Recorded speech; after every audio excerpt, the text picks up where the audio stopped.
ही घटना घडल्यापासून आतापर्यंत जे काही तपास झाले, जे काही आरोपी जेरबंद आहे आणि जे काही लोक सध्या अजून एक जण फरार आहे ह्याच्यामध्ये,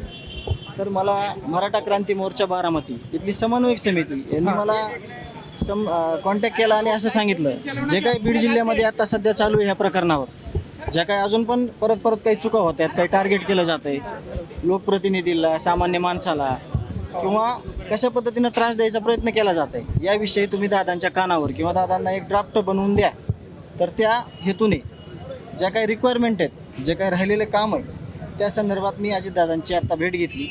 आणि मला थोड्याच वेळात त्यांना एक ड्राफ्ट द्यायचा सही करून, आणि तो ड्राफ्ट नंतर मी तुम्हाला सुद्धा देणार आहे की माझ्या काय मागण्या आहेत सध्या आणि सध्या इथं काय चालू आहे हे त्यांच्या कानावर घालणं माझं कर्तव्य आहे. म्हणून मी त्यांची भेट घेतलेली आहे आणि मला तो ड्राफ्ट आता तुमच्या काही मागणी त्यांच्या कानावर घातल्या जातात, बोललं काय झालं नेमकं? जे ड्राफ्ट आहे ते थोड्याच वेळात मी तुम्हाला देतो, परंतु तो ड्राफ्ट दादांनी सांगितलं की हे जे तुम्ही मागणी करताय, हे जे तुमचं मागणं आहे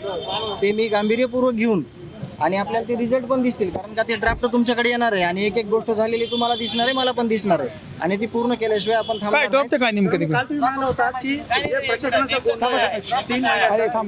आरोपींसोबत जेलमध्ये जे काही घटना घडल्या, तिथं नवीन आरोपी आले की त्याला शिफ्ट केलं जातंय, जुने या खुनातले आरोपी तिथंच ठेवले जातात, तर त्या आरोपींच्या शिफ्टिंग संदर्भातली एक पहिली मागणी आहे. तशाच काही प्रकारच्या मागण्यात काही माहिती आहे, तर तो ड्राफ्ट मी तुमच्याकडे देणार आहे.